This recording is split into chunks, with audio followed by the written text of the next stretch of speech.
Espero de alguna manera haberle respondido. No, sí, correctamente, le agradezco.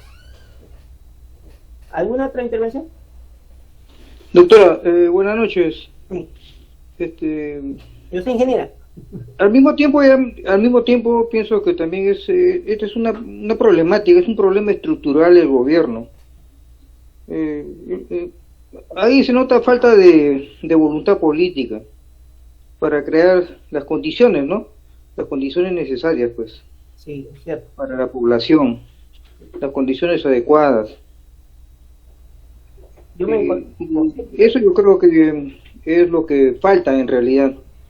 Bueno, yo les doy como anécdota, ¿no? Yo me encontraba con una población en un determinado distrito que no son de ese distrito, que se instalaron en ese distrito con ocasión de haber apoyado un alcalde que ganó, porque ese alcalde llevó a esa población para obtener votos, ¿no? Lo que se conoce como voto colontino. Pero ellos ya se ubicaron en esa zona y obviamente... Bueno, pero eso es falta de conciencia, ¿no? Podría decir yo, falta Claro. de conocimiento es más también. Claro, claro, y no solamente los dio, sino que les ofreció, ¿no? Y después estaban reclamando ellos los proyectos sociales. Entonces, si los llamados a corregir esa situación son los funcionarios bueno, los alcaldes, los gobernadores, y justamente ellos son los que incumplen, o por obtener un bolsón político, pues a veces les dan espacios para que se ubiquen. Ustedes recordarán que hace poco un grupo de personas masivo se instaló en una zona de Chorrillos para tratar de vivir ahí y fueron desalojados, ¿no? Pero eso fue movido justamente por la posibilidad de que COFOPI titule. Quiere decir que detrás, pues, hay algunas, digamos, grupos de personas que impulsan la ubicación masiva con el afán de después titular, ¿no? Sin interesarle un sismo, no digamos 8.8 como se está proyectando, sino de mucho menor, en una zona de arena, lo que genera es un efecto llamado licuación y todo se caería inmediatamente. Pero bueno, son temas pues, que tenemos que seguir afrontando. Ahí tenemos que pensar bastante. No hay una verdad absoluta, ¿no? O sea, si nos ponemos del lado de nuestras instituciones, entonces tenemos que manejarnos en función de lo que nos dictan nuestras funciones, pero si nos vamos para el lado del poblador, el poblador no nos mira como facilitadores, sino más bien como obstruccionistas. Pero esperemos que eso lleguemos a un punto en común más adelante. En efecto, ingeniera, lamentablemente, pues las viviendas que colapsan, tanto por su ubicación como por el terreno donde fueron construidas, el problema en sí no radica en el movimiento sísmico, es el problema de la construcción, es el problema del terreno, el que produce mayormente las muertes y la destrucción total de donde se ubicaron, ¿no? Sí, bueno, sí, es uno de los factores, ¿no? El otro es la desesperación, porque las personas suelen correr y en la desesperación de correr muchas veces caen y también tienen una afectación por eso, ¿no? Por eso se recomienda que frente a un sismo lo primero que hay que hacer es mantener la calma. Si estás en un primer piso, sal a la calle. Si estás en pisos superiores, pocas probabilidades de salir a la calle. Busca tu zona segura. Pero cuando sí, le decía que las viviendas colapsan por el terreno donde fueron construidas, un terreno que no ha sido no ha tenido el estudio técnico. Claro. Y esas viviendas que son construidas en laderas de peligro, ¿no? Ríos, lagos, lagunas, etcétera. Claro, como usted bien dice, pero también con una ingeniería adecuada, a pesar de estar en esos lugares, podría soportar, pero eso implicaría pues una inversión en los cimientos, en la ingeniería, para lograr esa estabilidad. Ahora con la geotecnia, la especialidad para esto es geotecnia. O sea, los geotecnistas han desarrollado mecanismos para fortalecer la infraestructura, incluso en suelos peligrosos. Pero eso es una inversión, ¿no? Ahora, por ejemplo, ahora, por ejemplo, podríamos ponernos a pensar qué solución podríamos darle, por ejemplo, a toda esa estructura que han sido construidas prácticamente cerca del mar, en Pachacú, estoy hablando de Ventanilla. Ajá. ¿Ya? Esa gente, no sé si sabe o no sabe, o sabrá la mayoría, que producido un terremoto, origina un tsunami, y va a invadir, toda esa gente que está ahí va a ahogarse probablemente. Claro, claro. ¿Se da cuenta? Ahora, Sí, ¿qué se está haciendo con respecto a eso? ¿Hay alarmas tempranas, por ejemplo? No sé si hará o no. En algunas zonas de Ventanilla que visité había unos sistemas de alerta temprana, pero de comunitario, ¿no?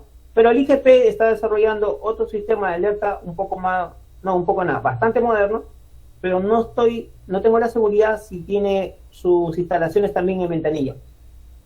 Ahora, lo que sí, en cuanto al tsunami, el que más ha desarrollado en el Callao, pues son las evacuaciones verticales, ¿no? Pero eso no hay en Ventanilla. Pues. Las evacuaciones verticales implicaría subir 5 pisos para que pase la ola por debajo. Creo que hay 5 edificios en el Callao que tienen esa condición para evacuación vertical. Ingeniera, Sí. lo que sucede también que en base a la explosión demográfica que ha habido acá en la ciudad capital, la gente no sabe dónde vivir. Y muy aparte que existe, en mi opinión, bastante informalidad y a la vez corrupción. Es un tema bastante amplio y delicado. Los alcaldes, salvo los distritos que son bastante formales, como San Isidro, Miraflores, que ahí no puede haber eso, pero en la mayoría de los distritos, más el alcalde se dedica a quedar bien con la gente para futuros réditos electorales. Y va en cualquier esquina, incluso se ve acá en zonas populares donde en plena vereda han construido, el poste han dejado dentro de la construcción. Lo que usted está hablando de Chosica es San Antonio Pedregal, que justo está por pasa el Huayco. En época el Huayco pasa por la puerta de su casa. Cierto. Entonces no hay ese control exhaustivo y sanción, porque existe demasiada población en Lima, el terreno, como no sé, el expositor anterior dijo que el terreno de Lima era bueno. Lo que pasa es que existe mucha autoconstrucción, que nadie utiliza un ingeniero para construir su casa, ¿no? Esa es una opinión. Gracias. Muy bien. Mire, usted me ha hecho reflexionar respecto de algo.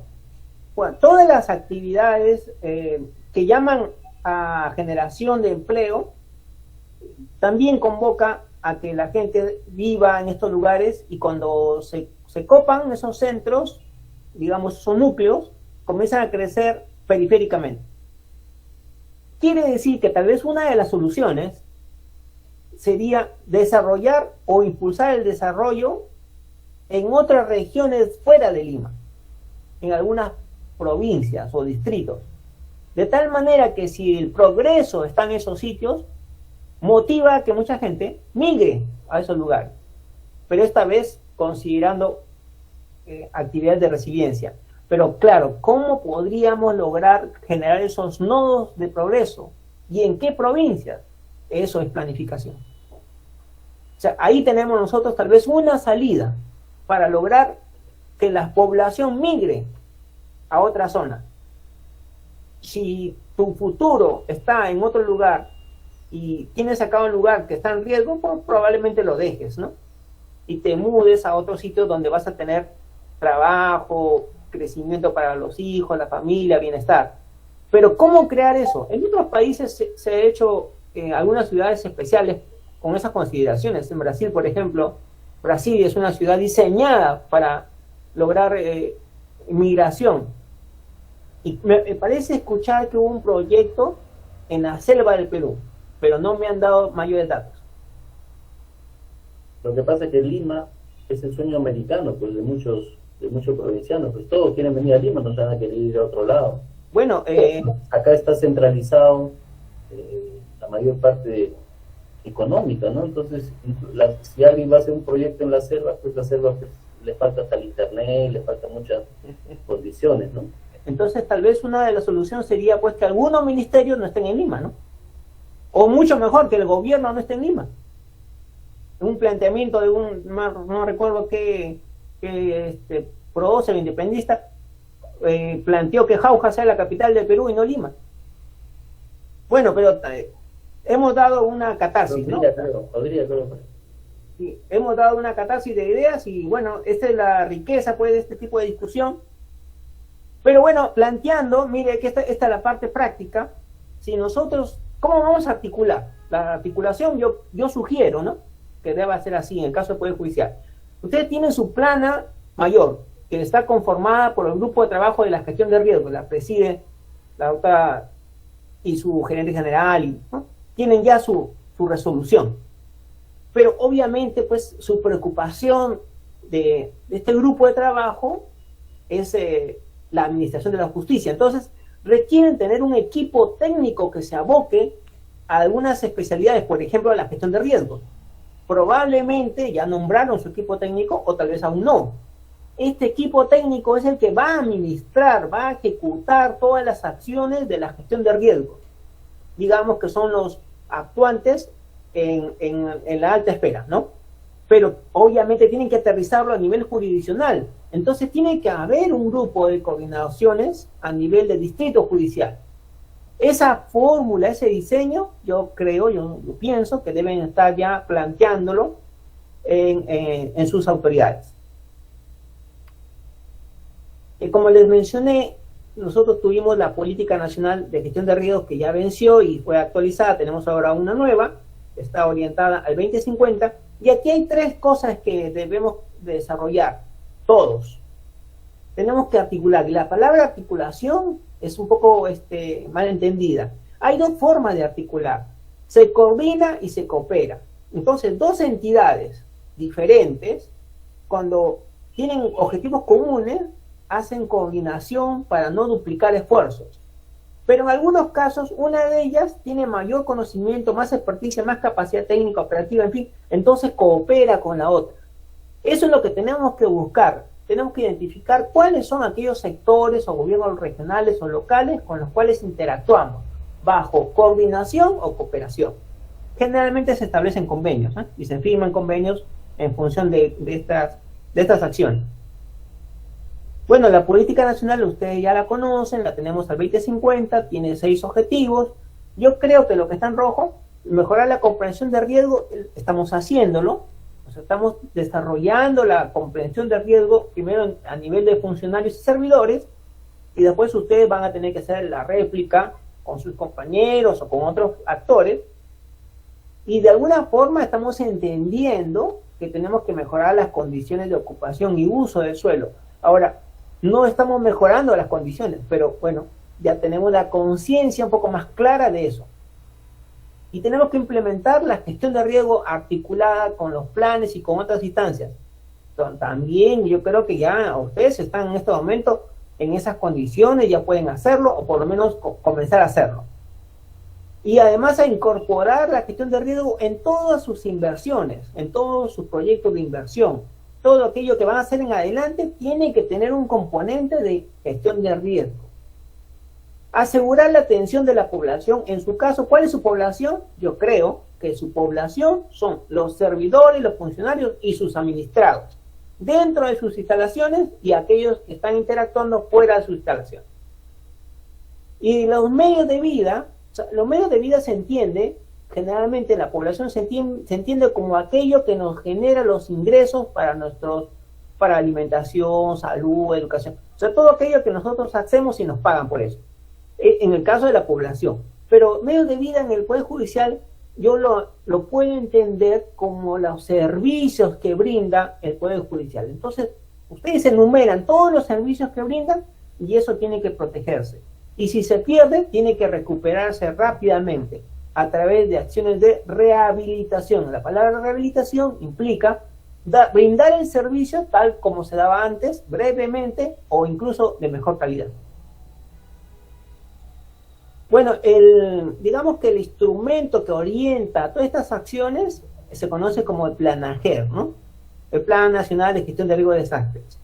Ya ustedes escucharon en la sesión anterior que ya venció este plan y están formulando uno nuevo.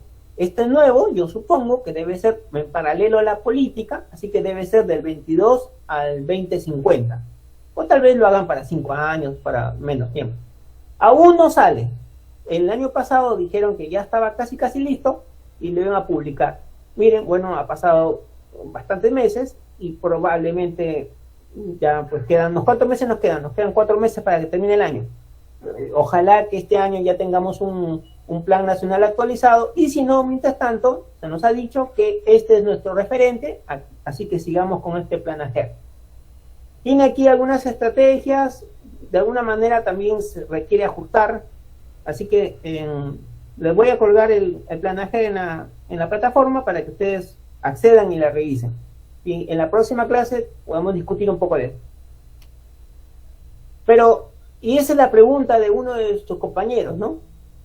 Este es el Sistema Nacional de Gestión de Riesgos. Su estructura está con la rectoría de la PCM. Cuando se reúne el Consejo de Ministros para atender un desastre o frente a un posible desastre inminente, entonces se reúnen en lo que se conoce como el Consejo Nacional de Gestión de Riesgos, CONAGER. Tiene 2 brazos consultores que le asesoran. Todo lo que tenga que ver con prevención y con reconstrucción, la CENEPRED, y todo lo que es para atender la emergencia, INDECI. Entonces son sus consejeros. Todo lo demás, los sectores, los gobiernos regionales y locales, son los que implementan, ejecutan, realizan los 7 procesos.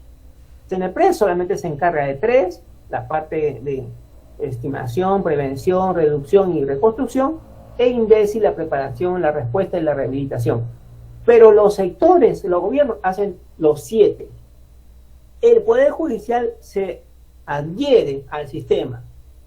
¿Y qué va a hacer? Va a tener que hacer los 7 procesos. Tienen que manejar los 7 procesos, ejecutar los 7 procesos, hacer los planes correspondientes a estos 7 procesos. Es una tarea de gran alcance y envergadura. Los principios de la GRD, por cuestión de tiempo, lo voy a pasar, pero yo creo que todo el mundo debe familiarizarse con esos principios. Entendemos que todas nuestras acciones tienen como bandera el principio de protección, tenemos que proteger la vida humana. Tenemos que, un principio importante es el principio de subsidiariedad. Significa que si un desastre afecta, por decir, es un nivel 1, afecta a una localidad, un distrito, ese distrito tiene que haber presupuestado, tiene que haber preparado su gente, tener sus planes para atender esa emergencia. Pero si por A o B no tiene la capacidad de respuesta, el presupuesto, la capacidad técnica, entonces solicita a su instancia superior, en este caso provincial, que lo apoye. Y por el principio de subsidiariedad, la provincia le apoya. Si la provincia no puede atenderlo, porque no tiene los recursos, el desastre es muy grande, entonces la provincia recurre al gobierno regional y así sucesivamente. Eso es en función del principio de subsidiariedad. Pero lo primero que tiene que verificarse es, ¿usted tiene un presupuesto para atender esa emergencia o no lo tiene? Si lo tiene, usted hágase cargo. Pero a veces no saben pues los ejecutores que tienen ese presupuesto. Resulta que están pidiendo kit de apoyo, pero ahí en el sistema dice que usted tiene presupuesto, pero no sabe cómo pedirlo. Quiere decir que también necesitan capacitarse en estos aspectos de la parte financiera. Bueno, y de la auditoría de resultados es importante, porque una vez que se aborda, ustedes saben que frente a una situación crítica, no vamos a estar pasando por el proceso de concursar a los proveedores, a las compras. Eso es una pérdida de tiempo. Entonces, lo primero que se hace en la instancia es declarar en situación de emergencia. No estado de emergencia, no se confunda. La situación de emergencia se declara el Consejo y eso permite que se tomen decisiones en el momento, se compre a los proveedores inmediatamente. Ya después, cuando concluya la emergencia, se da cuenta de que no hubo malversación de esos fondos, de que se cumplieron con las personas, con los servicios adecuados. O sea, se rinde cuentas, ¿no? No es que simplemente nadie va a ver gasta nomás, no, sí, se rinde cuenta. Pero en ese momento, cuando hay la declaración de situación de emergencia, me exonero de todo el proceso de compras.